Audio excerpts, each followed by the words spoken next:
I parked a block away, watching the Monroe house glow under string lights and the gray smear of dusk.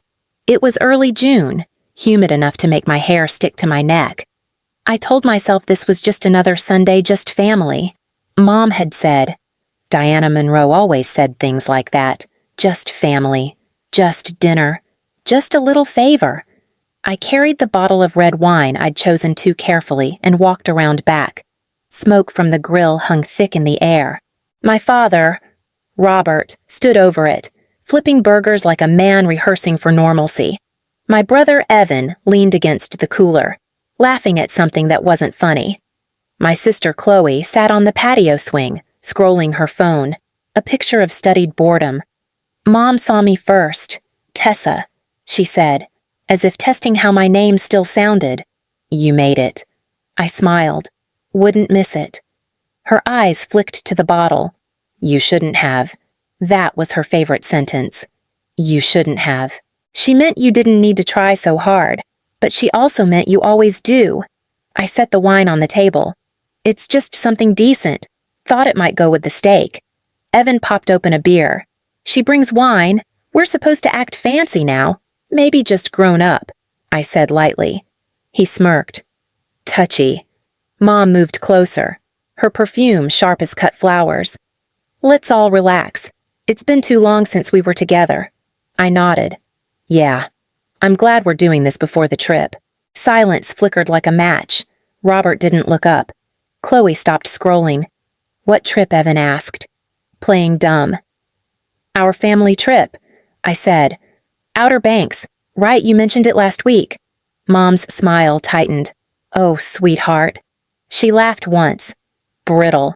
It's just for family without you. The sound that followed wasn't laughter so much as a release. Evan snorted. Chloe covered her mouth, whispering something that made her giggle. Dad's shoulders shook once. A quiet half-laugh of approval. I stared at them, the people I'd paid roof repairs for, the ones who texted me every time the electric bill came due. Mom tilted her head. Oh, don't look so serious. It's a joke. It's a good one, Chloe said. Evan raised his beer. To family? I heard the faint crack of glass as my fingers tightened on the neck of the bottle. Then I let go, placed it carefully on the table. Unopened. Got it. I said, enjoy the trip. Mom blinked.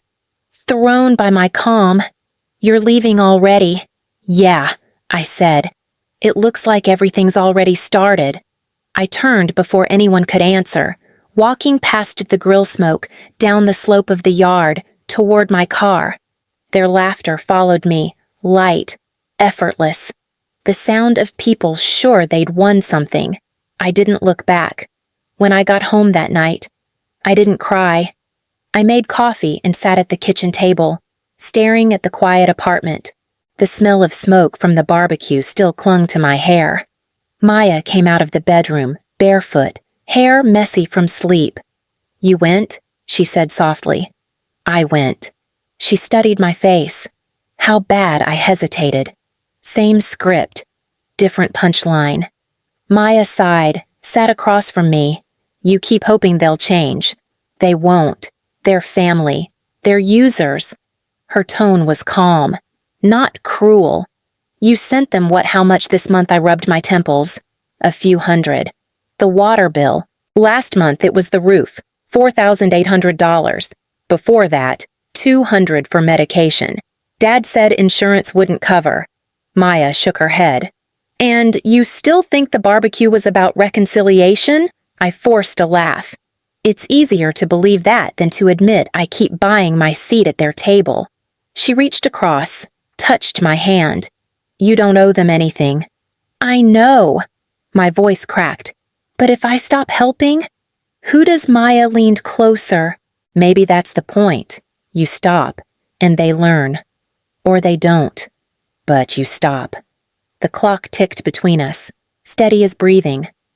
I nodded, though the thought felt heavier than guilt. Yeah, I whispered. Maybe next time. It started with one photo. Maya and I had gone to Colorado that spring, 3 days in a rented cabin. Snow still clinging to the hills. I hadn't posted anything. I wanted quiet, but my cousin did a picture of me laughing, cheeks red from the cold. Maya's arm around me. 2 days later, my phone lit up like a warning light. Chloe first, wow. Must be nice to forget your family. Then Evan, you've changed. And finally, Mom. We've always been there for you, but when you get time off, you run away like we don't exist. I stared at the messages until the screen dimmed. When I finally answered, my thumbs moved on their own. It was just a weekend, Mom replied within a minute. Still, you could have invited us. I typed, then deleted. You've never invited me anywhere. Instead, I wrote, next time. Maya read over my shoulder. You don't owe them explanations. Tess, they'll twist it if I don't reply. I said, they'll twist it anyway. I didn't answer. I turned the phone face down. 3 days later, Mom called. Her voice was bright, the kind she used when pretending nothing happened. Sunday dinner, she said. Just family. We miss you. I hesitated. Is everyone coming? Of course. Evan, Chloe. Your dad, it'll be nice. Like old times. Something in her tone, a practiced softness, pulled me in despite myself. Maya shook her head when I hung up. It sounds like a setup. It sounds like forgiveness, I said quietly. Maya watched me for a long time. Be careful. Tess. They only smile when they've already decided what you'll lose next. I told her she was wrong, but part of me already knew she wasn't. The laughter from the barbecue still echoed in my head as I drove home. It was past 9 when I parked, but I didn't get out right away. My hands were steady. My chest wasn't. Inside, Maya was on the couch grading papers, a blanket around her legs. She looked up, saw my face, and set the papers aside. Tell me. I sat down beside her. She said the trip was only for family. Then they laughed. Maya's eyes softened. And I didn't give them a show. I said, got it, and left. That's new, she said quietly. I nodded. I think they wanted me to cry. Or apologize. Maybe both. She reached for my hand, but I pulled away. I'm tired of being their joke. Maya, I've paid for every crisis they've had in the last 5 years, and somehow I'm still the outsider. Maya studied me. How much this time I don't know. The account's still open.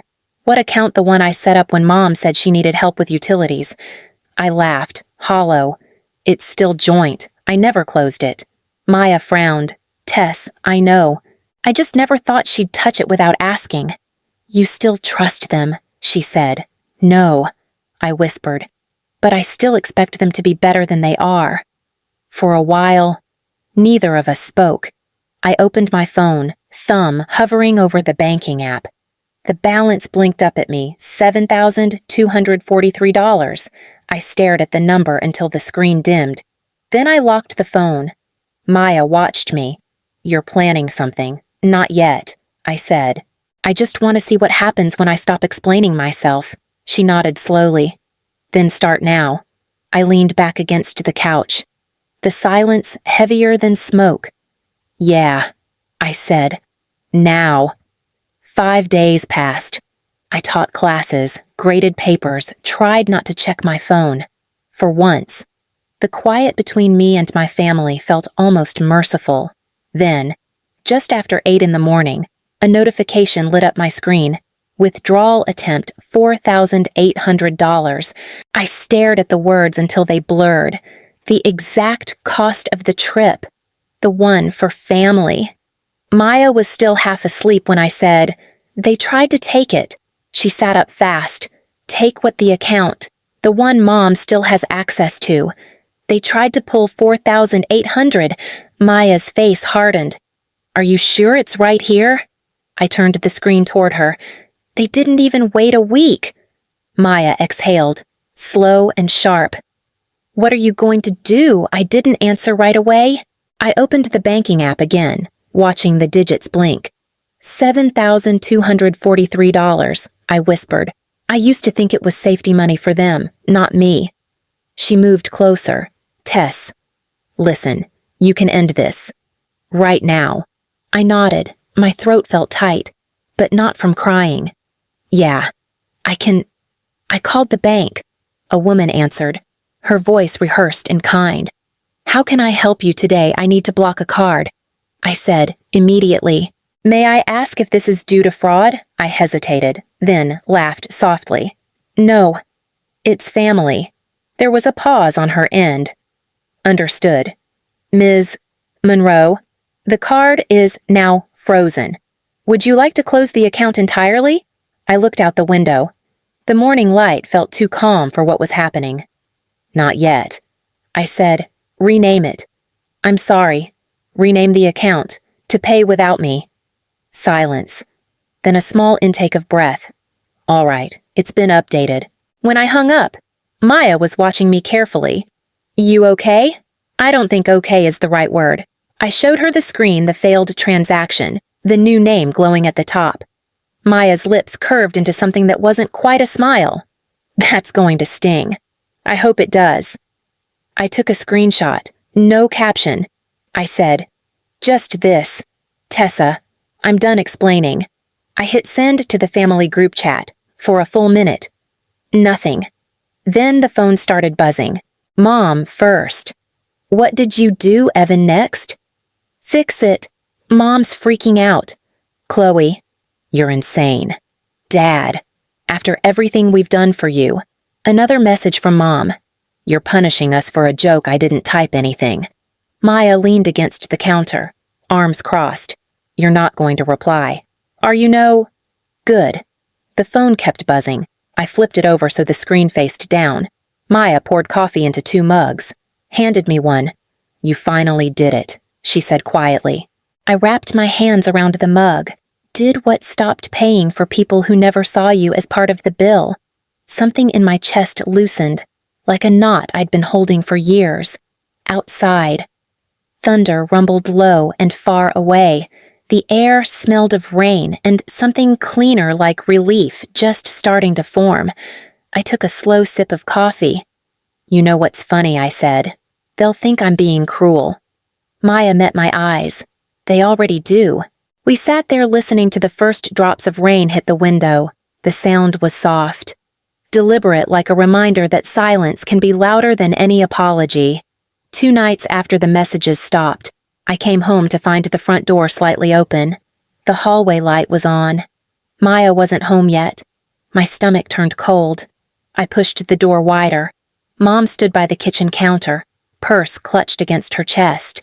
Evan leaned near the window, beer in hand, and Chloe was sprawled on the couch, shoes off, scrolling through her phone. You weren't answering, Mom said, voice soft, trembling in all the practiced places. Because you tried to steal from me, I said. It was for the family, she replied. The family that laughed at me last week. Evan straightened, his smirk already forming. You really need to calm down.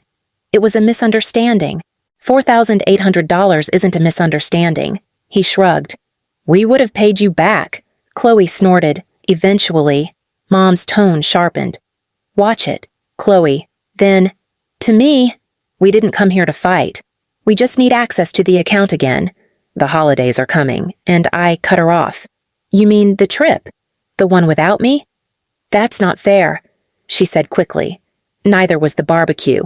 I replied. Evan stepped forward. Watch your tone. She's still your mother. I turned to him, then she should act like it. He moved closer.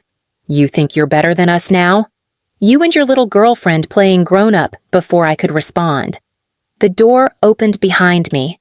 Maya stood there, grocery bags in her hands, eyes widening as she took in the scene. What is this? She asked. Mom smiled, fragile and false.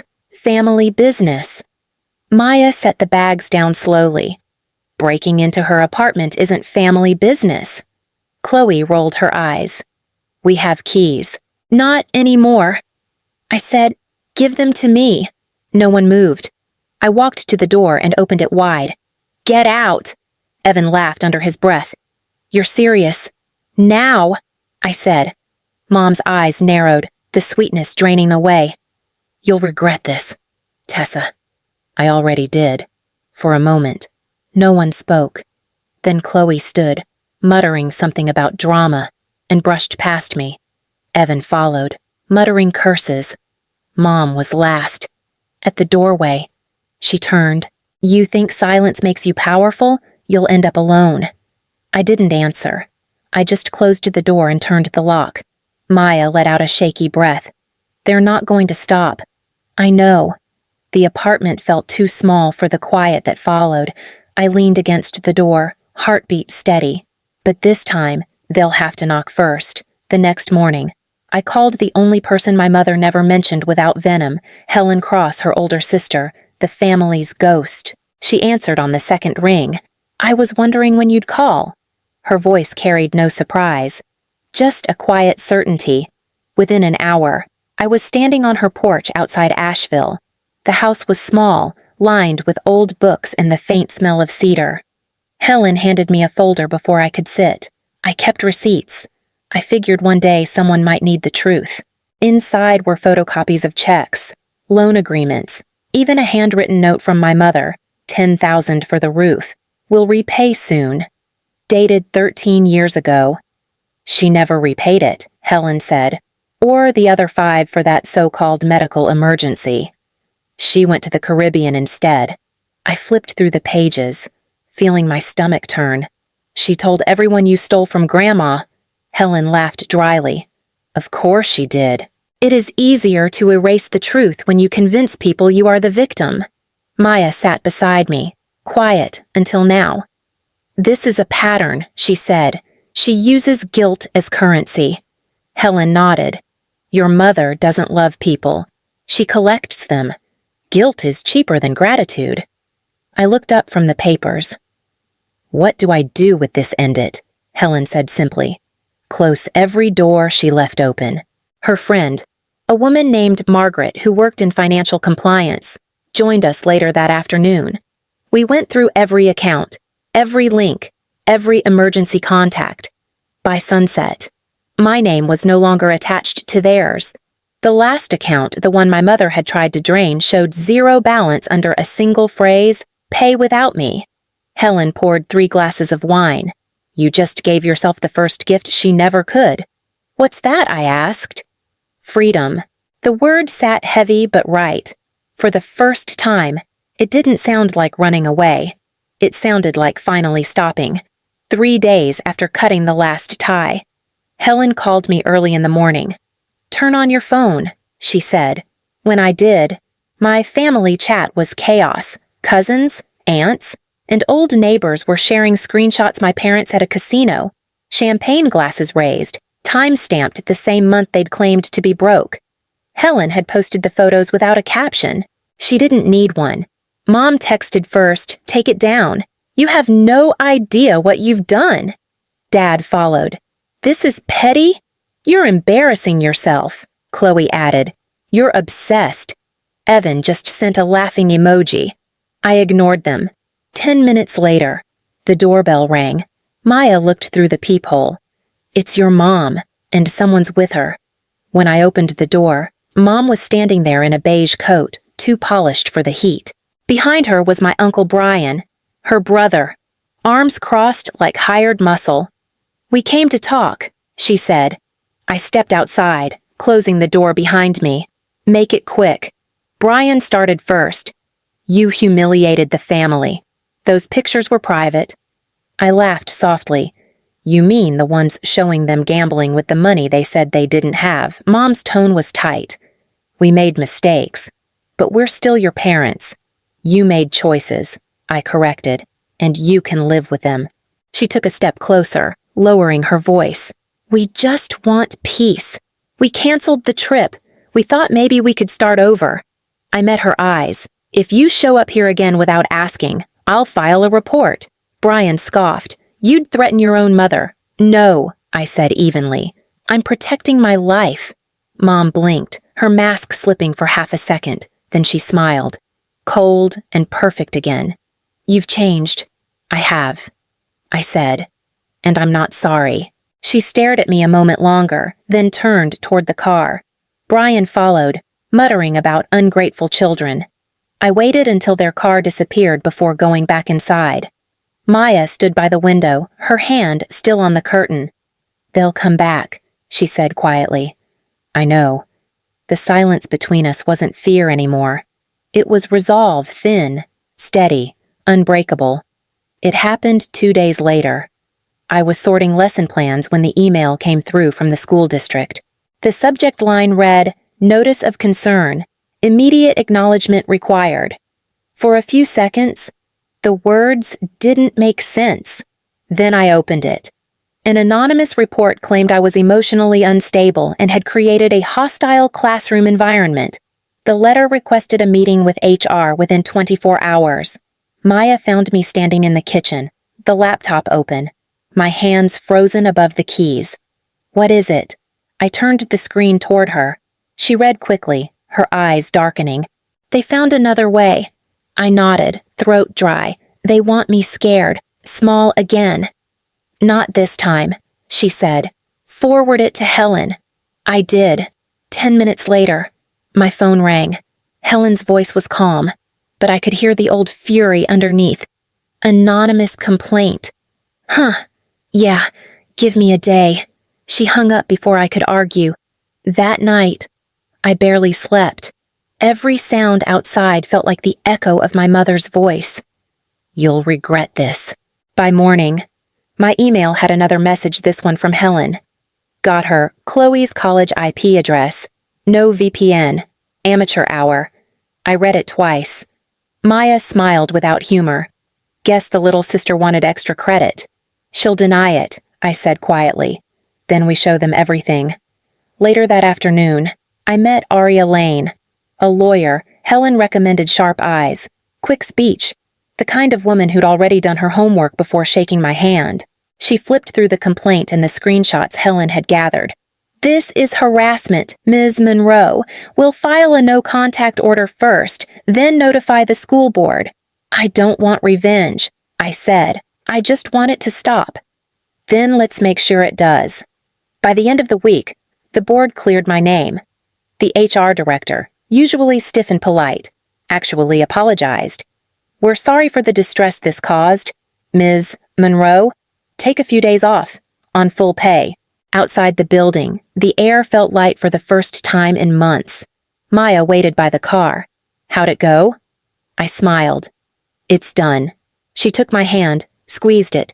No one gets to rewrite who you are again. My phone buzzed once more before I got in the car a final message from Mom. You'll regret cutting us out.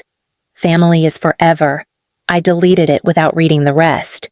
As the screen went dark, I caught my reflection calm, tired, but steady. For once, silence didn't feel empty. It felt earned. 2 weeks later, the apartment smelled like paint and cardboard. Boxes were stacked against the walls, labeled in Maya's neat handwriting. Every sound tape ripping, footsteps, the dull thud of books landing in piles felt like closure. Helen came by with pizza and a bottle of cheap wine. She looked around and smiled. You did it. New place, new start. Maya handed her a glass. You should see the view in the morning. Sun hits the whole kitchen. Helen raised her glass toward me. To beginnings that don't ask for permission. I clinked mine against hers, and to endings that don't need apologies. For a while, we just ate. The three of us sitting on the floor. The room was half empty, but for once, silence didn't press on me. It settled. Helen wiped her hands on a napkin. They'll keep talking. You know, people like Diana always need a villain. I nodded. Let them. I'm done auditioning for forgiveness. Maya leaned against me, head on my shoulder. You sound lighter. I feel lighter, I said. For years, every decision I made was to keep peace in a house that never had any. Now, I finally understand peace doesn't need witnesses. Helen smiled, small and knowing. Took me half a lifetime to learn that. After she left, the night stretched quiet and soft. Maya and I sat on the balcony with the last of the wine. The city lights blinked below, distant and harmless. Maya looked at me over her glass. You ever think they'll apologize? I thought about it, the voices, the laughter, the barbecue. They'd have to believe they did something wrong first. She smiled. Then I guess you already won. I laughed, low and steady. Winning feels strange. It's not winning, she said. It's freedom. When she went inside, I stayed a little longer, listening to the hum of traffic. My phone sat on the table beside me, dark. No missed calls, no unread messages. I opened the banking app one last time. The account was still there, balance 0, the title bright at the top, pay without me. I didn't change it. I wanted it to stay a reminder, not of loss, but of clarity. Maya came back out, a blanket over her arm. She draped it across my shoulders, cold, just thinking. About them, about me, I said, about how strange it feels to finally stop explaining my own worth.